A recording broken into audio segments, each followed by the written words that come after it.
Vitória, graças a Deus. Atlético 2, Novo Horizontino 1, sim, dá pra acreditar. E tem que acreditar, se tivesse empatado ou perdido hoje, já era. Ganhou um jogo de 6, 9, 12, 15 pontos e dá um ânimo pro próximo duelo contra o Botafogo em Ribeirão Preto. Roda aí, Furacão, que tem muita coisa boa pra falar. Bora!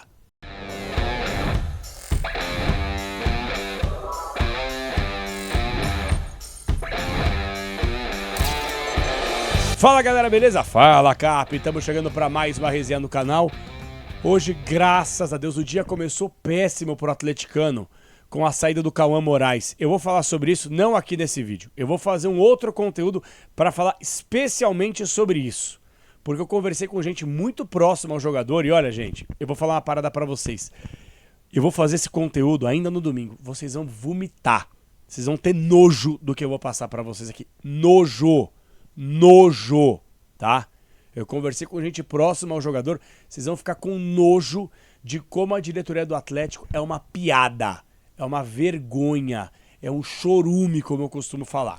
Então, guarda aí, esse domingo eu vou subir um conteúdo exclusivo para falar sobre o Cauã Moraes e que piada os caras, velho. Juro, eu tô com vontade de falar agora, mas eu vou falar sobre o jogo. O dia começou ruim, a gente perdendo um baita de um lateral, um baita de um titular, uma pena. Mas vamos falar sobre a vitória do Furacão. O Atlético precisava ganhar. No meio de semana que eu estive em Curitiba, uma pena, o Atlético perdeu pro Corinthians 1-0. E eu conversei com muitos torcedores aí, inclusive nos meus grupos de WhatsApp com atleticanos, e eu falei, rapaziada, é muito claro pra mim. O jogo do meio de semana era quartas de final. O jogo desse sábado foi uma final. E o Atlético entrou pra jogar uma final. O Atlético está entendendo aquilo que precisa ser feito. Coisa que o Odair talvez ainda não tenha entendido. E vocês vão entender o meu ponto de vista aqui. Se o Odair, se o Atlético tivesse empatado ou perdido, acabou. A matemática, gente, vem cá, eu sou péssimo de conta, mas é muito simples a matemática. Antes do jogo contra o Novo Horizontino, faltavam 15 rodadas, agora vão faltar 14. Dessas 15 rodadas, o Atlético precisa de pelo menos umas 10 vitórias aí. Coloca aí 9 vitórias, contando com vários empates, para tentar chegar na parte de cima da tabela de classificação. Por que eu falo isso? Porque não é só o Atlético vencer, você tem que contar com o tropeço dos caras. Por exemplo, a tabela, ela poderia ter sido pior nessa rodada, ela não foi tão ruim assim, se você for analisar. Por exemplo, Curitiba perdendo pro Operário, bom. O próprio Goiás perdendo, bom. É bom que esse pelotão ele não escape demais. O próximo jogo contra o Botafogo, ele é fundamental pro Atlético, porque o Botafogo não tem pretensão de chegar na Série A. Até outro dia estava na zona de rebaixamento. Pro Pantera é ficar na Série B, beleza. Só que o outro jogo do Atlético é contra a Chapecoense. Aí sim, a Chape que tá bem colocada tem, obviamente, matematicamente, chance de conquistar o acesso e gana pra isso. E o time não tá jogando mal, não. É que deu uma oscilada aí e é totalmente natural essa oscilação. Então, gente, o meu ponto de vista é, independentemente da situação, do desempenho, o Atlético precisava ganhar. Dane-se como. E ganhou. E eu vou trazer aqui alguns pontos curiosos, alguns pontos que me chamaram a atenção pro bem e pro mal. Beleza, galera? Mais uma vez, vou pedir pra você se inscrever no canal, pedir desculpa aqui pela minha voz. Cara, quarta-feira, tava em Curitiba, um frio danado, acabei ficando obviamente exposto o dia inteiro na rua, a voz não ficou legal também, gritei pra caramba lá na muretinha, nariz também não tá muito bacana, talvez espirre aí no meio do vídeo, então rapaziada, entendam aí porque realmente tô tentando me recuperar tomando remédio, mas tá feia a coisa, beleza, turma? Mais uma vez, mandar um abraço pra todos vocês que acompanham o Fala Cap, obrigado pela moral, obrigado pela recepção aí em Curitiba no meio de semana, foi realmente muito da hora. E vamos falar sobre o jogo, não se esqueça de se inscrever no canal, tá bom? Sempre pra GJ Viagens, tô colocando um comentário fixado aqui pra você conversar com o Gabriel, meu parceiro, todas as viagens que eu faço é com o GJ Viagens e eu garanto a você, você gosta de viajar, turismo, aquela coisa toda, ele vai te ajudar. Todas as cotações que você fizer com uma outra agência, passa pra ele que eu te garanto que ele vai bater. E outro, um atendimento diferenciado pra caramba.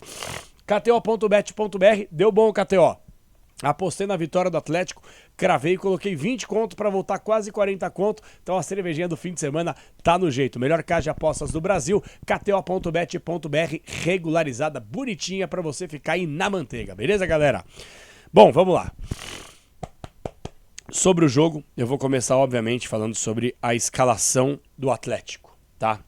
Santos, Benavides, Aguirre, Arthur Dias e Léo Derek. Até aí sem novidade. O Teran estava no banco, entrou no segundo tempo, deu pouco para ver o desempenho dele, mas que ele possa ganhar uma sequência aí para que a gente possa ver. O Arthur Dias, depois daquela cagada que ele fez contra o América Mineiro, ele melhorou. Ele foi bem contra o Corinthians, sobretudo nos lançamentos, estava firme. No jogo de hoje também, apesar do gol que a gente tenha tomado, eu vou chegar no gol aí, e não foi culpa dele, obviamente, mas assim, me deu uma impressão muito ruim naquele jogo que ele foi burro de ter empurrado o cara do América Mineiro no último lance do jogo, o William Bigode, e a gente ter tomado o gol de empate. Era outro jogo fundamental que a gente escorreu a vitória nas mãos, mas ele tá mostrando aí uma personalidade interessante. Tenho gostado do Arthur Dias, sim. Aí no meio campo, Patrick, vai entender por que o Patrick, Zapelli, Luiz Fernando e Leozinho como titular finalmente, Mendonça e o Viveiros. Antes de falar sobre o primeiro tempo, vamos lá. Odair, parabéns. Pôs o Leozinho como titular, como o mundo estava pedindo. Odair, não dá. O Mendonça, não dá. Gente, o Mendonça, entendam, o Mendonça não é jogador de futebol profissional. Repita comigo, o Steven Mendonça não é jogador de futebol profissional. Ele é um peladeiro, ele é um corredor. Ele é horroroso como jogador profissional. Ele é limitado, ele é fraco, ele é burro no campo de jogo. Como atleta, ele não tem inteligência. Aquele chute que ele dá com a perna direita, numa ótima triangulação no primeiro tempo, você vê aí o desprezo técnico, a falta de capacidade, a falta de qualidade de um jogador profissional. Um cara desse não tem a menor condição de jogar nenhuma Série B de Campeonato Brasileiro. Ah, mas uma Série B você precisa de velocista, precisa de correria. Não, cara. Você precisa de qualidade. Esse jogador, ele é muito ruim. Ele é muito ruim. O Odair foi tirar ele, sei lá onde ele estava, no México, sei lá eu, e trouxe. Não, porque ele tem experiência, jogou no Santos, no Corinthians, no Bahia. Ele é horrível. Ele é horrível. E não me venham com um discurso que não, mas veja bem, num time melhor ajeitado ele poderia render, porque ele já chegou a render. Ele é ruim. E o problema de você ter jogador ruim no seu elenco é que uma hora esse cara vai ter que jogar. E quando esse cara jogar, ele vai te deixar na mão. O Mendonça, ele é muito ruim. Ele não é pouco ruim. Ele é péssimo. Ele é horroroso, profissionalmente falando, como jogador. Ele não tem qualidade. Deve ser um cara gente boa, boa praça, gente fina, mas pra futebol não dá. O Odair tá morrendo abraçado com essa convicção e não à toa no intervalo já sacou. Por quê? Porque é ruim pra cacete. O Luiz Fernando, que voltou de lesão, não tá agregando, tá jogando com o nome. Chega disso aí. Ainda bem que o Julimar voltou e voltou bem, com vontade, quase fez um belo gol de perna esquerda. Vou falar uma coisa pra vocês aqui antes de analisar o primeiro e o segundo tempo. É um ataque de respeito você ter o Zapelli como meia, Leozinho, Julimar e Viveiros. É um belo ataque. É um ataque que pode incomodar, fazer com que o Atlético volte para a Série A? Sim. É um ataque que eventualmente numa Série A, numa Copa do Brasil, numa Sul-Americana, numa Libertadores poderia incomodar? Por que não? Um time firme, forte, consolidado, com seus volantes, uma linha defensiva, tendo Zapelli, Viveiros centroavante, Leozinho e Julimar, não dá? Tudo bem, temos que pensar no hoje para uma Série B. Esse time me agrada. Esse time me agrada. Assim como me agrada o Dudu como titular. Coisa que não aconteceu. O Dudu tem que jogar. Antes da análise do primeiro tempo, o que é o Patrick no campo de jogo, pessoal?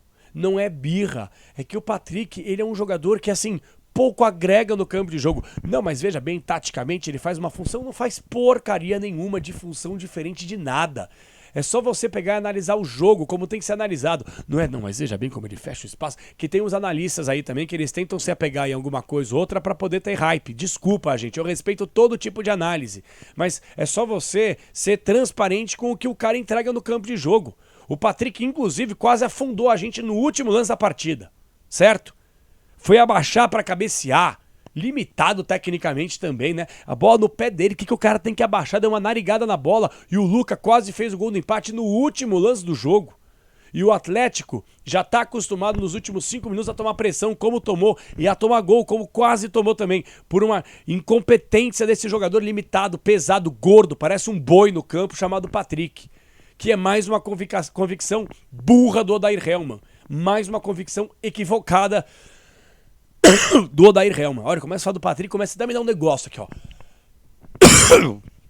Bom, primeiro tempo. O Atlético pouco deu espaço para o Novo Horizontino, na verdade é essa aí. Se você for analisar as últimas chegadas, as únicas chegadas, melhor dizendo, Novo Horizontino foram em bolas lançadas. O Atlético Tava com mais volume, com mais posse de bola, normal, o Novo Horizontino mais fechadinho, tentando explorar contra-ataque. E o Atlético conseguiu chegar em algumas oportunidades. Não de forma clara. Na primeira chance, que não foi nem tão clara assim, saiu o gol do Atlético. Como?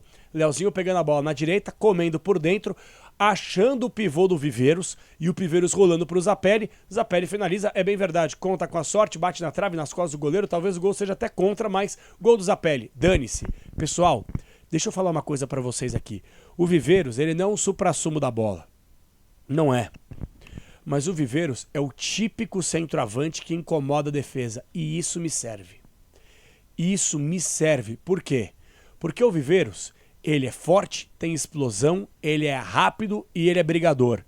Ele pode não ser um exímio finalizador, um grande goleador, um cara tecnicamente habilidoso e diferenciado, mas ele é uma locomotiva. Esse cara, todo jogo incomoda a zaga. E eu já cansei de ver Mastriani morto. Já cansei de ver Renan Peixoto morto. Já cansei de ver Allan Kardec morto no campo de jogo. O Viveiros, a bola pode até não chegar, mas ele briga, ele incomoda, ele sobe linha, ataca a pressão, ataca espaço, procura o vazio para receber o passe, o lançamento, chega na frente do zagueiro, cava a falta. Esse cara me serve. Esse cara me serve. E de novo, o time mais bem ajeitado, com mais entrosamento, esse cara vai voar. Essa sim, é uma contratação que pra mim já deu certo. Tudo bem, se o cara não começar a render, não entregar, paciência, isso aí é futebol, não vai acertar sempre. Mas aparentemente para essa diretoria dá para errar sempre. Mas pelo menos o Viveiros é um baita de um centroavante, eu gosto muito do posicionamento desse cara. O Atlético faz 1-0, vocês podem perceber que os pouco mais de 16 mil torcedores que estavam fazendo a sua parte do estádio, obviamente todo mundo ressabiado. Por quê? Porque o gol que a gente toma, ele é muito claro. Eu até coloquei no Twitter durante o jogo assistindo a partida, em que momento que o Atlético vai tomar um gol de bola aérea. Batata, claro que vai tomar gol de bola aérea. E o que mais me chama a atenção, eu vi muita gente crucificando o Leozinho. Vamos lá, vou fazer uma pergunta pra vocês. Tem um cruzamento, antes de sair o gol do Novo Horizontino, talvez vocês tenham visto o jogo, vão lembrar disso aqui. O cruzamento vem da direita e o Benavides, ele se esforça porque a bola chega no Vagninho. E o Benavides faz o sinal pro Leozinho fazer o fechamento do corredor. Tem o cruzamento pro Vagninho nas costas do Benavides, que tá marcando um jogador. E o Leozinho, de fato, não recompõe. Não recompõe. Isso, pra mim, vamos lá. Não é passando pano pro Leozinho. O Leozinho falhou sim. O Leozinho tinha que ter acompanhado a marcação. Só que isso pra mim é dedo do técnico. Me desculpa. Um ponta, um atacante, não pode ser secretário do ponta adversário, na minha avaliação. Você tem que armar um esquema tático para que você faça um outro jogador fazer essa função. Ué, por que não o Patrick, que é tão protegido pelo treinador? Por que não? Não seria o ideal? O Patrick é muito mais marcador que o Leozinho, que na teoria é mais forte que o Leozinho. Por que então não dropar o Patrick? Tem que fazer o Leozinho, que tá lá atacando, se matando lá na frente pra criar jogadas nesse cemitério de criação que é o Atlético do meio pra frente, pra fazer o Leozinho voltar tudo pra marcar um lance de cabeça, de bola aérea. Ah, por favor, Adair. Por favor, não é possível que você tenha treinado isso aí. Ó, Leozinho, é o seguinte, ó, quando a bola estiver no lateral aqui do adversário, for cruzar, você vem pra área pra cabecear. Desculpa, gente. Por favor, tá? De novo, Leozinho, você falhou no gol, ponto. Só que pra mim isso é uma falha ainda maior do treinador que permite esse tipo de coisa. Um atacante ser secretário de lateral pra voltar ainda mais pra cabecear, pra fechar corredor. Põe o Benavides lá, põe a dupla de zaga no meio, põe aí pra dar o combate lateral esquerdo, no caso do Léo Derek, e coloca um volante pra entrar na área. Colocar o atacante pra voltar tudo, pra subir de cabeça, ainda mais o cara franzino, baixinho. Ah, Odair, isso aí tá na sua conta. Se você treinou isso aí, isso é um equívoco da sua parte. Da sua parte, tá? Tomamos o gol, pra variar. Aí qual que é o medo? Que o Atlético toma virada, né? Porque é um time sem aspecto emocional algum. Final das contas, o Atlético conseguiu construir melhor as ações, não correu riscos, tampouco criou grandes oportunidades no primeiro tempo, foi pro intervalo com 1-1. Maravilha.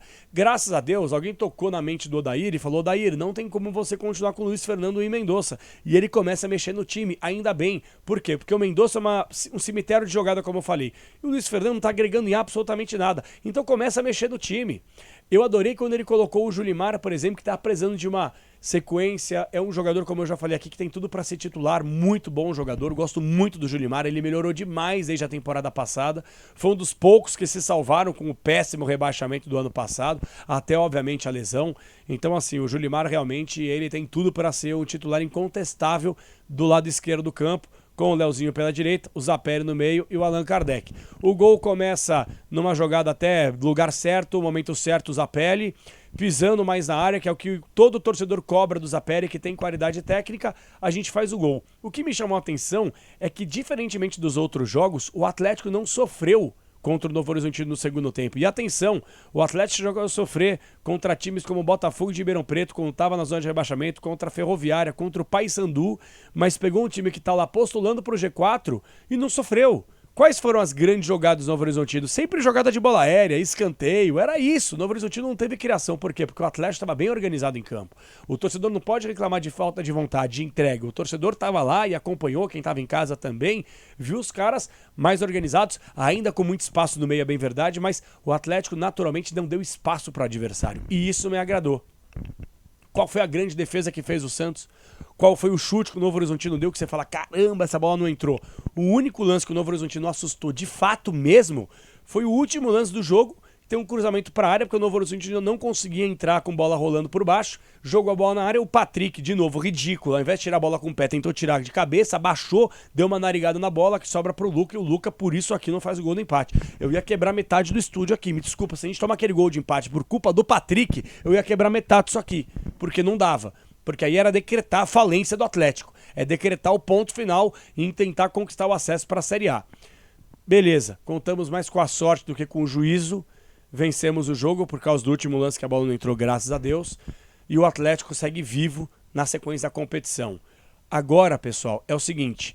É difícil fazer qualquer análise do Teran, que foi colocado aí no segundo tempo com a lesão do Arthur Dias. Torcer para que não seja nada de mais grave. Aparentemente era cãibra também. Não entendo cãibra também. Moleque tem nem 20 anos de idade, porra. Já tá com cãibra, mas tudo bem, beleza. Vamos lá. O Atlético, se conseguir organizar esse time. Santos, Benavides, agora sem o Cauã Moraes, Teran, Aguirre e Esquivel recuperando, Dudu na minha avaliação, e aí você pode inclusive colocar, né, o Odair, ele ama o Patrick, né, mas você pode pôr o Riquelme, você tem o Filipinho, o Atlético precisaria contratar um segundo volante de qualidade, né, um cara pra você falar, nossa, que beleza, poderia até inclusive ser o Dudu, mas a gente tá sem aquele cara bom de contenção na minha avaliação. Zapelli, Leozinho, Julimar e Viveiros. Esse time, gente, de verdade, por mais que tenha pressão em cima para conseguir o acesso, esse time, se bem treinado, sobe. Esse time sobe. Só que o Odair, ele tem que parar de se agarrar nessas convicções burras. Não chega nem a ser teimosia, chega a ser burrice. Você apostar no Luiz Fernando hoje em dia que não tá entregando nada e sobretudo no Mendonça. Dane-se que ele trouxe o Mendonça lá do raio que eu parta. Dane-se que é um homem de confiança, cara. Só ele confia no Mendonça no mundo. O Mendonça, de novo, é um cemitério de jogada. Então, Odair, beleza, ganhou, vai ter continuidade, que o Atlético possa emplacar uma sequência de vitórias contra o Botafogo fora de casa, mas Odair, você já começa o jogo perdendo se você escalar de novo o Mendonça e o Luiz Fernando. O Patrick, eu já cansei aqui de falar que ele deveria estar no banco, tá? Mas eu sei que o Odair não vai ouvir. O Odair ama o Patrick, não sei, parece que é uma coisa, ai, não dá nem pra poder explicar. Então, que o Julimar já possa ter, tomara Deus, condições de jogar 90 minutos, 70 minutos, que seja, mas que seja titular no lugar do Luiz Fernando, que ele coloque o Leozinho na ponta, deixe o Zapelli no meio, coloque o Viveiros na frente e vamos ver o que acontece. E aí dá uma sequência aí, Teran, dá uma sequência Aguirre, Benavides, Esquivel recuperado, esse time sobe. Esse time, se não fizer muita cagada, desculpe até o termo, esse time sobe, tá? Então, fiquei satisfeito. Fiquei feliz com a vitória, fiquei triste com a saída do Cauã Moraes, tem conteúdo exclusivo nesse domingo falando sobre esse tema, mas o importante era o Atlético ganhar, o Atlético venceu e não correu riscos, tá certo? Você concorda com essa análise? Coloca nos comentários que eu leio tudo que vocês mandam pra cá. E ó, deu bom, hein? kto.bet.br, peguei uma graninha, me diverti sempre com responsabilidade, só se você tem 18 anos pra cima. Tô colocando aqui, comentário fixado, meu link da kto.bet.br pra você aí se cadastrar. Beleza, galera? Semana que vem espero vocês aqui no canal com mais live e mais conteúdo exclusivo aqui no Fala Cap. Até a próxima e vamos, Furacão!